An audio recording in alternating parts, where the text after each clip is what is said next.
जय हिंद, मैं विकास मिश्रा आप सबका स्वागत करता हूं जीके 4D चैनल पे। इसके पहले के लेक्चर में हमने देखा था सुपीरियर झील, मिशिगन, ह्यूरन और इरी और ओंटारियो, ये जो 5 ग्रेट लेक्स हैं इनको हमने देखा था और इनसे किस किस तरीके से क्वेश्चंस आते हैं उनके भी बारे में हमने डिस्कस किया था। तो मैंने बताया था कि इनसे लगभग 4 से 5 तरीके से क्वेश्चंस आते हैं। कैसे? एक तो स्थिति से लेकर के आते हैं कि कौन सी झील किस देश में स्थित है। तो मैंने बताया था कि सुपीरियर, ह्यूरन, इरी और ओंटारियो ये बेसिकली कनाडा व यूएसए दोनों में स्थित हैं। आप यहाँ भी मैप में देख सकते हैं, ये ऊपर की ओर कनाडा है, दक्षिण की ओर क्या है? यूएसए। तो ये 4 झीलें जो है वो कहाँ स्थित हैं? चारों झीलें यूएसए और कनाडा दोनों की सीमा पर स्थित है। बाकी मैंने मिशिगन झील के बारे में बताया था कि मिशिगन झील एक लौती झील है जो कि यूएसए में पूरी तरीके से स्थित है। फिर इसके बाद मैंने क्रम के लिए बताया था कि ये कनाडा की झीलें जो कनाडा में मुख्य रूप से स्थित है, इनका भी हमें क्रम याद रखना है, उत्तर से दक्षिण की ओर। और इसके बाद मैंने बताया था कि इनका भी क्रम पूर्व से पश्चिम या पश्चिम से पूर्व की ओर हमें याद रखना है, जिसमें बताया था कि इसमें जो इसका क्रम होगा वो पहला सुपीरियर, फिर मिशिगन, फिर ह्यूरन, फिर एरी और ओंटारियो, इस तरीके से इनका क्रम हमें याद करना है। फिर इसके बाद आकार को लेकर के मैंने इसका क्वेश्चन बताया था कि आकार को लेकर किस तरीके से क्वेश्चन आते हैं कि कौन सी झील सबसे छोटी है, सबसे बड़ी है, या 2-3 झीलें दे देगा जिसका क्रम छोटा से बड़ा है, बड़ा से छोटा सेट करने के लिए होगा। तो इसमें हमें क्रम याद रखना है कि सबसे बड़ी है सुपीरियर, उसके बाद है ह्यूरन, उसके बाद है मिशिगन, मिशिगन के बाद है एरी और एरी के बाद है ओंटारियो। इस तरीके से इनका झीलों का क्रम है। इसके बाद प्रकृति के बारे में बात करें तो प्रकृति के बारे में मैंने बताया था कि जो ये झीलों की प्रकृति है ये मीठे पानी की झीलें हैं। कैसी हैं? मीठे पानी की झीलें हैं। फिर इसके बाद नहरों के बारे में मैंने बताया था कि नहरें हैं, तो मैंने बताया था सू नहर है, एरी नहर और वेललैंड नहर है।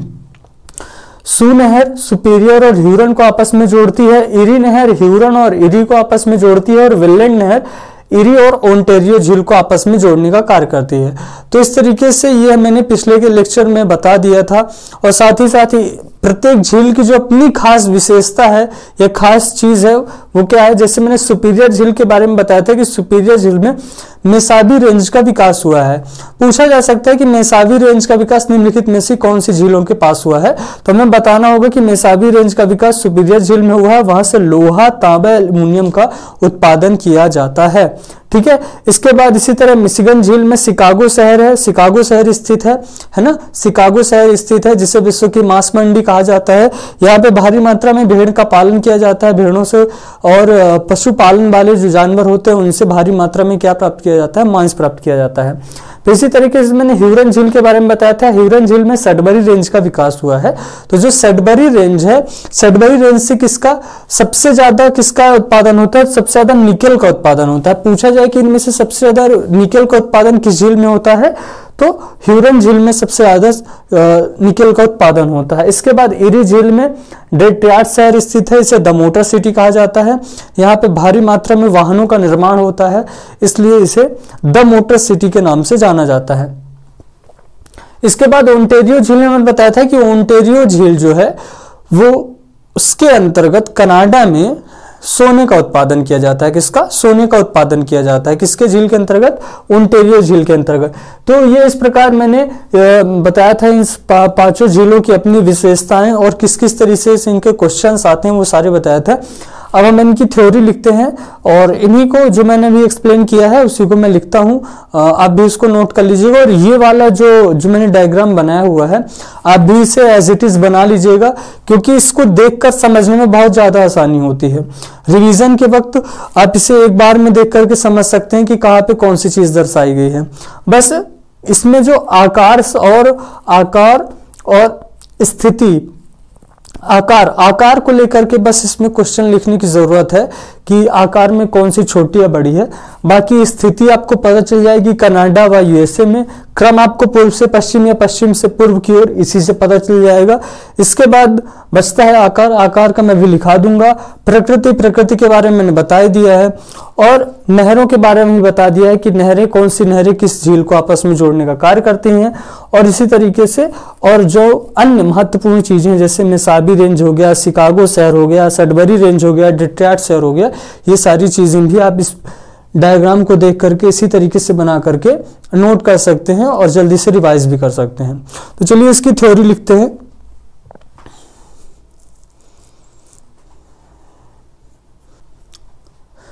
तो मैंने बताया इस जो थ्योरी को भी मैंने समझाया है उसी थ्योरी को मैंने यहाँ पे नोट किया है।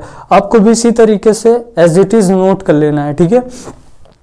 सबसे पहले मैंने बताया स्थिति से लेकर के कैसे क्वेश्चन आते हैं, तो स्थिति से लेकर क्वेश्चन आ जाता है कि कौन सी झील किस जगह पर स्थित है। तो मैंने बताया सुपीरियर, ह्यूरन, इरी और ओंटारियो, ठीक है। सुपीरियर, ह्यूरन, इरी और ओंटारियो ये चारों झीलें कहाँ पे स्थित है, तो कनाडा व यूएसए की सीमा पर स्थित है, ठीक है। फिर इसके बाद मिशिगन झील को मैंने लिखा है। मिशिगन झील प्रॉपर मैंने बताई है दक्षिण में है, यूएसए के अंतर्गत पूरी तरीके से। तो मैंने मिशिगन झील को बताया है कहाँ स्थित है, यूएसए में स्थित है। फिर क्रम के बारे में मैंने बताया, क्रम कैसे याद रखना है, तो क्रम हमें पूर्व से पश्चिम या पश्चिम से पूर्व की ओर, तो मैंने यहाँ पर पश्चिम से पूर्व की ओर क्रम लिखा है, सुपीरियर, मिशिगन, ह्यूरन, इरी और ओंटारियो, ठीक है। ये मैंने क्रम लिखा है। इसके बाद आकार से लेकर के जो क्वेश्चन आते हैं, आकार से लेकर के मैंने बताया है कि छोटी से छोटी झीलें आ जाएगा, तो हम पहचानने के लिए छोटी सी बड़ी, तो इस तरफ छोटी से बड़ी है, इस तरफ बड़ी से छोटी है, ठीक है। तो सबसे बड़ी हो जाएगी सुपीरियर, फिर ह्यूरन, फिर मिशिगन, फिर इरी और ओंटारियो, ठीक है। तो ये हो जाएगी आकार बढ़ते से घटते क्रम में, ठीक है। फिर हो जाएगी प्रकृति, तो ये सभी कैसी हैं, सभी मीठे पानी की झीलें हैं, ठीक है। कैसी झीलें हैं, सभी मीठे पानी की झीलें हैं, ये याद रखना है। फिर नहरें मैंने लिखी हैं, नहरें मैंने बताई है 3 नहरें, सू नहर, इरी नहर और वेल्लैंड नहर, ठीक है। सू नहर सुपीरियर प्लस ह्यूरन झील को जोड़ती है, इरी नहर ह्यूरन प्लस इरी को जोड़ती है, और इसके बाद है वेल्लैंड नहर, तो वेल्लैंड नहर इरी और ओंटारियो को जोड़ती है, ठीक है। इस तरीके से ये इसकी थ्योरी हो गई है। अब आप इसका स्क्रीनशॉट ले लीजिए।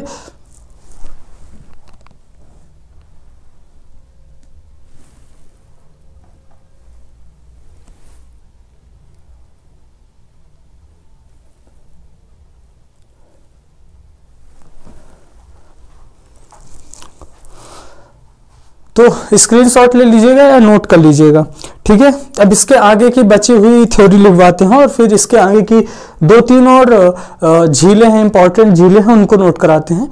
फिर उसके बाद हम बढ़ेंगे कहाँ, नहरों के टॉपिक में। ये 5 झीलों के बारे में बची हुई जो थ्योरी थी है, महान झीलों का क्षेत्र, अर्थात जो 5 झीलों को क्या कहा जाता है, महान झील या 5 ग्रेट लेक्स कहा जाता है, ठीक है।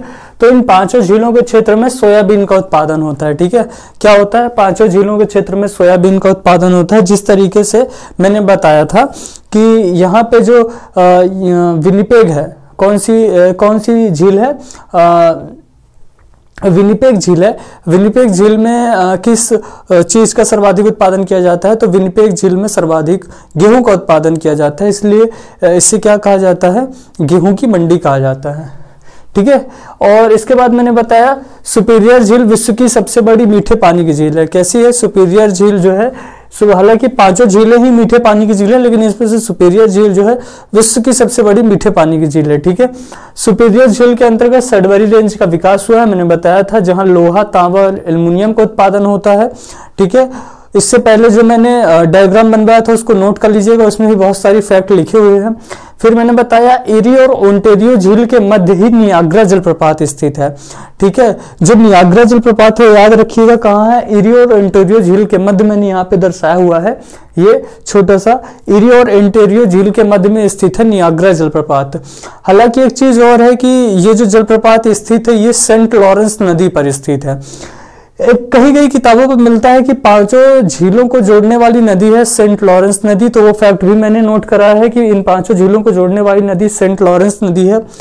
और कहीं कहीं पे बुक में मिलता है कि सेंट लॉरेंस नदी का उद्गम कहाँ से होता है, तो कहीं सेंट लॉरेंस नदी का जो उद्गम बताते हैं वो ओंटारियो नदी से बताते हैं, ठीक है। तो बेसिकली ये याद रखना है कि जो सेंट लॉरेंस नदी, अपन को याद ये रखना है कि सेंट लॉरेंस नदी पर नियाग्रा जलप्रपात स्थित है। दूसरी चीज ये है कि 5 झीलों को जोड़ने का काम कौन करती है, सेंट लॉरेंस नदी करती है। और तीसरी चीज याद रखनी है कि सेंट लॉरेंस नदी यूएसए और कनाडा की सीमा के मध्य में प्रवाहित होती है और अपना कहाँ मुहाना कहाँ बनाती है, तो यहाँ पे सेंट लॉरेंस की खाड़ी में अपना मुहाना बनाती है। जब मैं नदियां पढ़ाऊंगा तो उसे थोड़ा और डीप में बताऊंगा। तो ये सेंट लॉरेंस नदी है, ठीक है। चूंकि इस झीलों से जुड़ता हुआ वो फैक्ट था इसलिए उसे बताना जरूरी था। तो इस तरीके से ये हो गई 5 ग्रेट लेक्स। ये इंपॉर्टेंट 10 लेक जो थी, 10 झीलें थी वो मैंने करा दी हैं। अब इसके आगे कुछ और लेक हैं उनको मैं बता देता हूँ, ठीक है। तो एक लेक है, ये यूएसए में मैंने बनाई है, यहाँ पास स्थित है, ये छोटी सी दिख रही होगी, यहाँ पास स्थित है। इसका नाम है द ग्रेट सॉल्ट लेक। क्या नाम है? द ग्रेट सॉल्ट लेक है। ठीक है, ये विश्व की तीसरी सबसे बड़ी खारे पानी की झील है। कैसी है? विश्व की तीसरी सबसे बड़ी खारे पानी की झील है। कौन सी? The Great Salt Lake. ठीक है, the Great Salt Lake USA में स्थित है। ये विश्व की तीसरी सबसे बड़ी खारे पानी की झील है। खास बात क्या है? खास बात यह है कि ये यूएसए के उटाह प्रांत में स्थित है। किस प्रांत में? उटाह प्रांत में स्थित है। ठीक है, एक ये झील है। फिर एक निकारागुआ में एक झील है, इसका नाम ही है निकारागुआ झील। खास बात इसकी कुछ नहीं याद रखनी है, बस याद रखनी है कि पूछा जाए कि निकारागुआ झील कहाँ स्थित है, तो निकारागुआ झील कहाँ है? निकारागुआ देश में ही स्थित है, जो सेंट्रल अमेरिका के 7 देशों में से एक है निकारागुआ। तो निकारागुआ झील निकारागुआ देश में ही स्थित है। ठीक है, और यूएसए के उटाह प्रांत में कौन सी झील है? तो पूछा जाए कि पूरे अमेरिका में सबसे बड़ी खारे पानी की झील कौन सी है, तो पूरे अमेरिका में सबसे बड़ी खारे पानी की झील है द ग्रेट सॉल्ट लेक, जो यूएसए की उटाह प्रांत में स्थित है। यह विश्व की तीसरी सबसे बड़ी खारे पानी की झील है। ठीक है, याद रखना है। तो चलिए इसको भी नोट डाउन करा देते हैं। अरे और 2 झीलें और हैं। एक मैंने बताई यूएसए के उटाह प्रांत में स्थित विश्व की तीसरी सबसे खारी पानी की झील है। विश्व की तीसरी सबसे खारे पानी की झील है, क्या नाम है? The Great Salt Lake. ठीक है, द ग्रेट सॉल्ट लेक है। यह यूएसए के उटाह प्रांत में विश्व की तीसरी सबसे खारी पानी की झील है। विश्व की पहली सबसे खारी पानी की झील कौन सी है? तो विश्व की पहली सबसे खारे पानी की झील है वॉन झील, जो कि टर्की में स्थित है। और विश्व की सबसे बड़ी खारे पानी की झील कौन है? तो विश्व की सबसे बड़ी खारे पानी की झील है कैस्पियन सागर। नाम सागर है लेकिन आती है झील में। ठीक है, इसके बाद आती है निकारागुआ झील। निकारागुआ झील यह है सेंट्रल अमेरिका। ये जो दक्षिण में मैंने बनाए हुए हैं 7 देश बनाए हुए हैं, दक्षिण में जो 7 देश बनाए हुए हैं, इन 7 देशों में से एक देश है निकारागुआ देश। तो निकारागुआ देश सेंट्रल अमेरिका के 7 देशों में से एक है और निकारागुआ झील उसी देश में स्थित है। ठीक है, तो इस तरीके से ये हो गई उत्तरी अमेरिका की सभी झीलें और उनकी थ्योरी भी मैंने लिखा दी, और जिस तरीके से क्वेश्चंस आ सकते हैं वो भी सारा मैंने बता दिया। अब मैं आपको बताता हूँ उत्तरी अमेरिका के प्रमुख जल संधियां। हालांकि इंट्रोडक्शन की क्लास में हमने एक बार इन्हें समझा था कि उत्तरी अमेरिका में कौन कौन सी जल संधियां हैं। अब इनको लिखने का टाइम है, तो लिखने से पहले एक बार इन्हें वापस से समझ लेते हैं, फिर नोट करते हैं उनकी भी थ्योरी। तो सबसे पहले एक जल संधि है जो उत्तर की ओर है, दिखाता हूं मैं। सबसे पहली जल संधि है डेविस जल संधि। कौन सी जल संधि है? जल संधि है, नाम है डेविस जल संधि। ठीक है, जल संधि का नाम है डेविस जल संधि। कहाँ स्थित है? ये स्थित है ग्रीनलैंड व बेफिन द्वीप के मध्य में स्थित है। ठीक है, कहाँ स्थित है? ग्रीनलैंड व बेफिन द्वीप के मध्य में स्थित है। तो ये है ग्रीनलैंड। ये उत्तर में जो हिस्सा आप देख रहे हैं, ये वाला हिस्सा कहलाता है ग्रीनलैंड और ये वाला हिस्सा कहलाता है बेफिन द्वीप। ठीक है, यहाँ पे एक सागर है, नाम है लेब्राडोर सागर। क्या नाम है? लेब्राडोर सागर। इसकी विशेषता क्या अभी बताते हैं। ठीक है, ये लेब्राडोर सागर है, ये हडसन की खाड़ी है और ये ऊपर की ओर दिख रहा है ब्यूफोर्ट सागर। ठीक है, जब हम पढ़ते हैं जल संधियां और नहरें पढ़ते हैं, तो जब हम विश्व के प्रमुख जलमार्ग पढ़ेंगे तो ये विश्व के प्रमुख जलमार्ग इन्हीं जल संधियों से होकर के जाते हैं, इन्हीं जल संधियों से, इन्हीं सागरों से होकर के जाते हैं। ठीक है, तो इनको बहुत अच्छे से ध्यान रखना जरूरी है कि किस जगह पे कौन सा सागर है, कौन सी खाड़ी है, कौन सी जल संधि है, ये सारी चीजें हमें याद रखनी जरूरी है। ठीक है, जल संधियों से भी बहुत सारे क्वेश्चंस आते हैं। तो मैंने बताया कि उत्तर में है ग्रीनलैंड, फिर नीचे है बेफिन द्वीप, फिर इसके बाद बताया मैंने कि इस तरफ है लेब्राडोर सागर और इस तरफ है हडसन की खाड़ी। ठीक है, इस तरफ क्या है? हडसन की खाड़ी, इस तरफ है ब्यूफोर्ट सागर, इस तरफ है उत्तरी प्रशांत महासागर, यहाँ पे है अलास्का की खाड़ी। किसकी खाड़ी? अलास्का की खाड़ी। ठीक है, अब समझते हैं इसको। ग्रीनलैंड और बेफिन द्वीप के बीच में एक सकरी सी पट्टी दिख रही होगी। ठीक है, आपको इस सकरी सी पट्टी में एक जल संधि है, नाम है डेविस जल संधि। कौन सी जल संधि है? डेविस जल संधि है। डेविस जल संधि विश्व की सबसे चौड़ी जल संधि है। कैसी है? विश्व की सबसे चौड़ी जल संधि है डेविस जल संधि। जल संधि का बेसिकली काम क्या होता है? जल संधियों का काम होता है, दो काम होते हैं, एक तो सागर के क्षेत्र को आपस में जोड़ने का काम करना और दूसरा दो स्थलीय क्षेत्रों को आपस में अलग करने का काम करना। ठीक है, सागर के दो क्षेत्रों को जोड़ने का काम करना और स्थलीय क्षेत्रों को आपस में अलग करने का काम करना। ठीक है, तो जो डेविस जल संधि है वो किसको किसको जोड़ती है? डेविस जल संधि लेब्राडोर सागर और ब्यूफोर्ट सागर को आपस में जोड़ने का काम करती है। कैसे? लेब्राडोर सागर और ब्यूफोर्ट सागर को आपस में जोड़ने का काम करती है। यहां से ऐसे है ये जल संधि। ठीक है, डेविस जल संधि है। डेविस जल संधि की दूसरी खास बात क्या है? ये विश्व की सबसे चौड़ी जल संधि है। तीसरी खास बात क्या है? तीसरी खास बात यह है कि डेविस जल संधि से होकर लेब्राडोर की ठंडी जलधारा प्रवाहित होती है। पूछा जाए कि किस जल संधि से ठंडी जलधारा प्रवाहित होती है, तो डेविस जल संधि से लेब्राडोर की ठंडी जलधारा प्रवाहित होती है। ठीक है, फिर दूसरी जल संधि है क्या? हडसन जल संधि। ठीक है, हडसन की खाड़ी से याद रखेंगे हडसन जल संधि। तो दूसरी जल संधि हडसन जल संधि। ये किसको जोड़ती है? ये दो जलीय क्षेत्रों को जोड़ती है, हडसन की खाड़ी और लेब्राडोर सागर। तो यहां से ये वाला जो क्षेत्र दिख रहा है ये हडसन की खाड़ी और लेब्राडोर सागर को आपस में जोड़ने का काम करती है। दो स्थलीय क्षेत्रों को अलग करती है। कौन? कनाडा और बेफिन द्वीप को अलग करने का काम करती है और हडसन की खाड़ी और लेब्राडोर सागर को आपस में जोड़ने का काम करती है। ठीक है, फिर इसके बाद एक और जल संधि है फ्लोरिडा जल संधि। ठीक है, कौन सी जल संधि है? फ्लोरिडा जल संधि। ये यूएसए का एक प्रांत है फ्लोरिडा, बहुत फेमस है, हॉलीवुड की मूवीज में ज्यादातर देखने को मिलता है। तो ये फ्लोरिडा प्रांत है। फ्लोरिडा प्रांत किसको किसको जोड़ने का कार्य करता है? तो मैंने बताया था जब इंट्रोडक्शन की क्लास ली थी तो मैंने बताया था इस तरफ पड़ता है प्रशांत महासागर और इस तरफ पड़ता है अटलांटिक महासागर। ठीक है, तो मैं एक बार वापस से लिख देता हूं, अटलांटिक महासागर। ठीक है,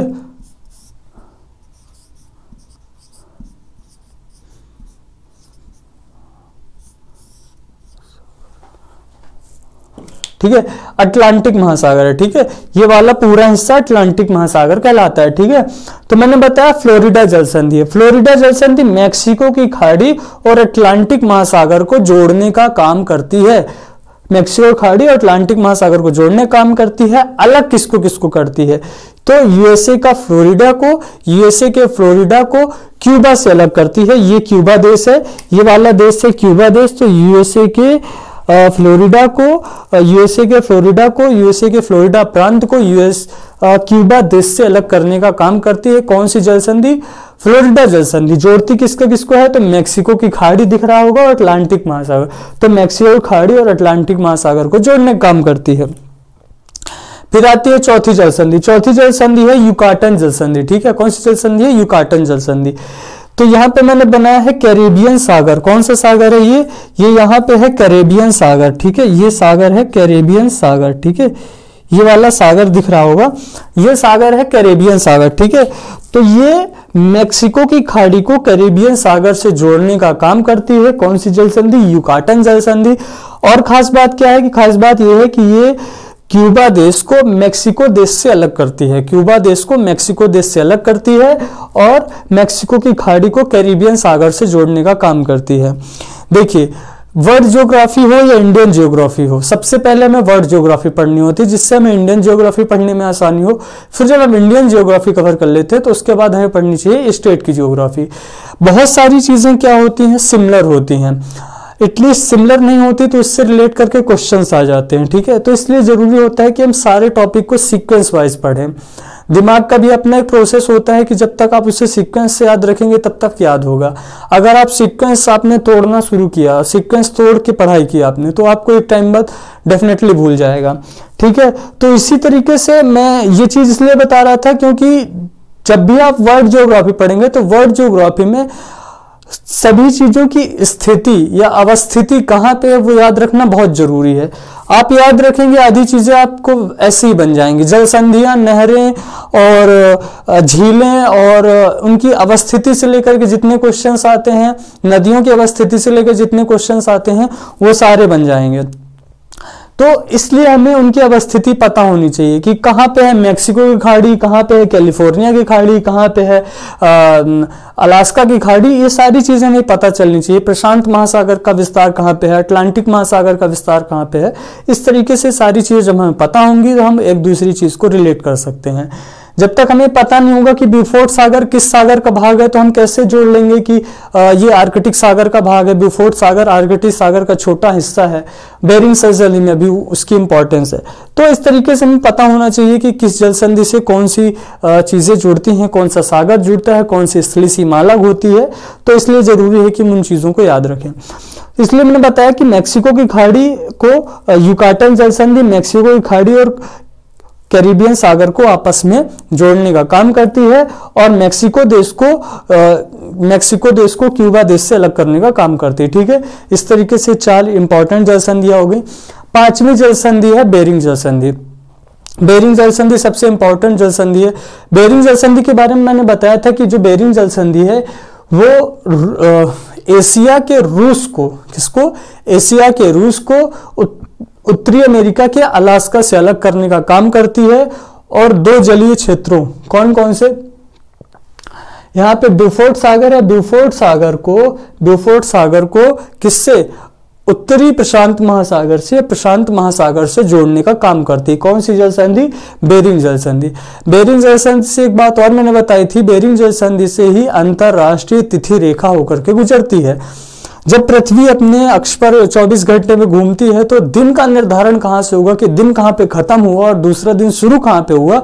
तो जो बेरिंग जलसंधि से देशांतर रेखा जो गुजरती है, उसी देशांतर रेखा को अंतरराष्ट्रीय क्या कहा जाता है, तिथि रेखा कहा जाता है।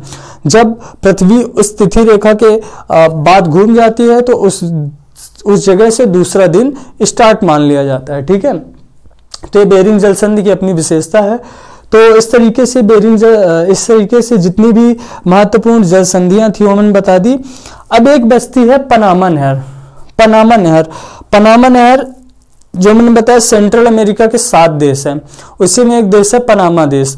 पनामा देश की सीमा जो है दक्षिणी अमेरिका के किससे लगती है, दक्षिणी अमेरिका के कोलंबिया देश से लगती है। ठीक है, दक्षिणी अमेरिका के कोलंबिया देश से लगती है। इसमें नहीं दिख रहा है सेंट्रल अमेरिका के, जब मैं पनामा नहर पढ़ाऊंगा तो मैं पनामा नहर का पूरा मैप में बना के दिखाऊंगा कि उसकी सीमा किस देश से लगती है और वो किससे अलग होती है। तो जो पनामा नहर का जो निर्माण है वो किसने कराया है, तो पनामा नहर का जो निर्माण है वो यूएसए देश ने कराया है। ठीक है, किसने कराया है, यूएसए देश ने कराया है। तो यहीं पे इसका जैसे फ्लोरिडा वाला प्रांत है, तो अगर पनामा नहर नहीं थी तो पूरा उत्तरी अमेरिका से पश्चिम वाले हिस्से, पूर्व वाले हिस्से से जब पश्चिम वाले हिस्से में जाना होता था, ऐसे राउंड करके घूम के जाना होता था, तो लगभग 2900 किलोमीटर का क्षेत्र पड़ता था। 2900 किलोमीटर समुद्री मील में बता रहा हूं, तो वो क्षेत्र पड़ता था। इसलिए यूएसए के द्वारा पनामा देश की भूमि को काटकर पनामा नहर का निर्माण किया गया। इसकी लंबाई कितनी है, तो इसकी लंबाई है लगभग 82 किलोमीटर पनामा नहर की लंबाई है। पनामा नहर 2 देशों को आपस में मतलब 2 देशों को काटने का काम करती है। कौन कौन से, पनामा दक्षिणी उत्तरी अमेरिका के पनामा और दक्षिणी अमेरिका के कोलंबिया को अलग करने का काम करती है। और खास बात क्या है कि जो पनामा नहर है उसकी लंबाई मैंने बता दी 82 किलोमीटर है। निर्माण यूएसए द्वारा कराया गया है। यह विश्व की एकमात्र क्या है, ब्लॉक आधारित नहर है। इसमें 3 ब्लॉक है, कौन कौन से, गार्टुम ब्लॉक और मीरा ब्लॉक और फ्लोर ब्लॉक। ठीक है, इस तरीके से इसमें 3 ब्लॉक हैं। किसमें, पनामा नहर में। पनामा नहर पूछा जा सकता है कि विश्व की कौन सी ऐसी नहर है जो ब्लॉक आधारित नहर है, तो विश्व की एकमात्र ब्लॉक आधारित नहर है पनामा नहर, जिसका निर्माण यूएसए के द्वारा कराया गया है। पनामा नहर की लंबाई 82 किलोमीटर है और इससे यूएसए का पूर्वी हिस्से से लेकर पश्चिमी हिस्से को आपस में जोड़ने के लिए इस नहर का निर्माण कराया गया था।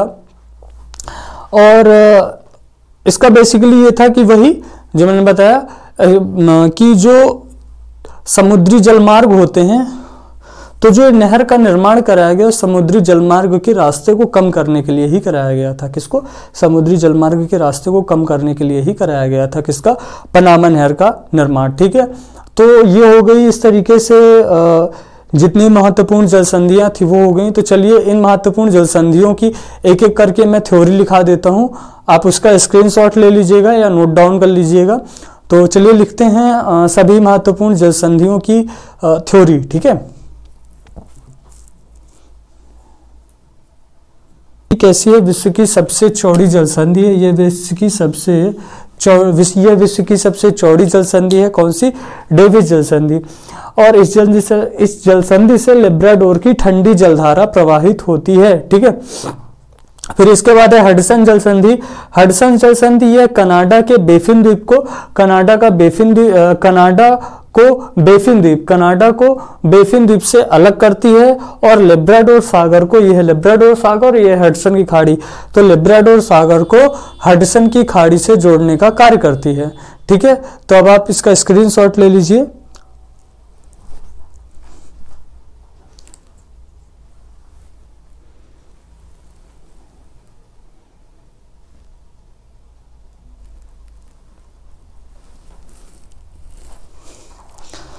अब आगे की जल संधियां नोट करते हैं।